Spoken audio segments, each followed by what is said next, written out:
घर था जहाँ सालों से कोई नहीं रहता था, लेकिन उस घर के सामने गांव के सारे लोग अपने अपने घर से रोटियां लाकर रखते हैं और थोड़ी ही देर में वो रोटियां गायब हो जाती है।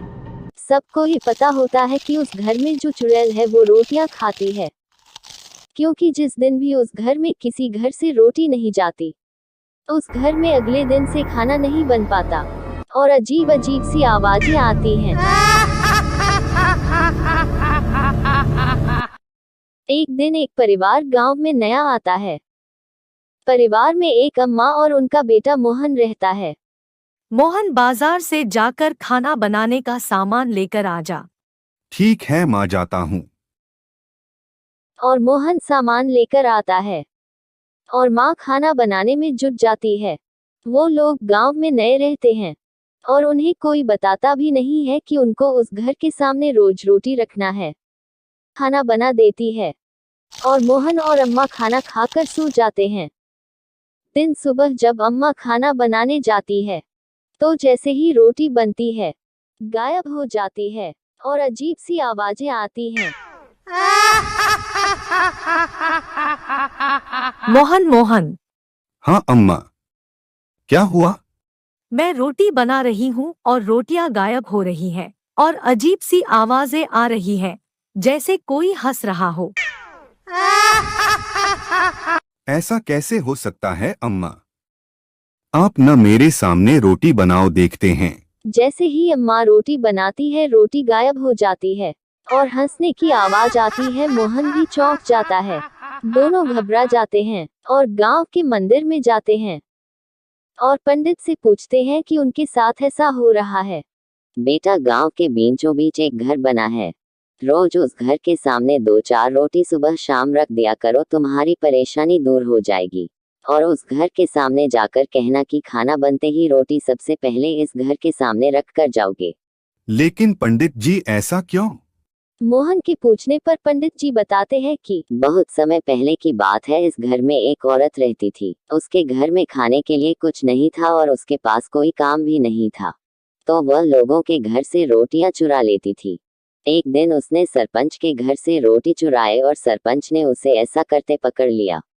इसके बाद सरपंच ने उसको सजा दी कि उसे कोई खाना नहीं देगा और उस घर में उसे बंद करवा दिया। उसकी उसी घर में मौत हो गई और उसके बाद वो चुड़ैल बन गई और तब से ही उसके घर के सामने सबको रोटी रखना पड़ती है। जो ऐसा नहीं करता उसको वह बहुत परेशान करती है। तो आप लोगों ने कुछ किया नहीं जिससे उसको इस योनि से मुक्ति मिल जाए? हमने बहुत कोशिश की, लेकिन वो इस गांव से जाने तैयार ही नहीं है। ठीक है पंडित जी। मोहन अम्मा को लेकर वहां से घर चला जाता है और घर जाकर पंडित जो कहता है वही मोहन करता है। अम्मा, आज अच्छा खाना बनाओ, पूड़ी, हलवा, खीर और सब्जी। आज कुछ है क्या बेटा? नहीं अम्मा, बस अब आप रोज अच्छा अच्छा खाना बनाइए कुछ दिन और मुझे एक थाली परोस कर दे दीजिए। ठीक है बेटा। अम्मा को कुछ नहीं समझ आता कि मोहन क्या कर रहा है। आप परेशान मत हो अम्मा, सब ठीक है। मैं ये खाना इसलिए बनवा रहा हूँ कि जब हम रोटी वाली चुड़ैल को ये खाना खिलाएंगे तो उसको कितनी खुशी होगी। हाँ बेटा। अब मोहन थाली लेकर जाता है और रोटी वाली चुड़ैल के घर के बाहर बैठ जाता है और कहता है कि चुड़ैल अम्मा बाहर आओ, मैं तुम्हारे लिए पकवान लाया हूँ। मैं तुमको अपने हाथ से पकवान खिलाऊंगा अम्मा। इतने में चुड़ैल मोहन के सामने आती है और मोहन उसको खाना खिलाता और सारा गांव उसको देखता है। और मोहन रोज चुड़ैल को पूछता है कि उसको खाने में क्या खाना है और रोज उसको अच्छे अच्छे पकवान खिलाता है। एक दिन चुड़ैल अम्मा, ये बताओ तुम यहाँ अकेली कैसे रह लेती हो? तुमको बुरा नहीं लगता? लगता तो है, लेकिन मेरे साथ कौन रहेगा बेटा? आप वहाँ क्यों नहीं चली जाती जहाँ आपके जैसे ही लोग हों? हाँ बेटा, बात तो सही कह रहे हो। अम्मा, वहाँ आपको अच्छा लगेगा।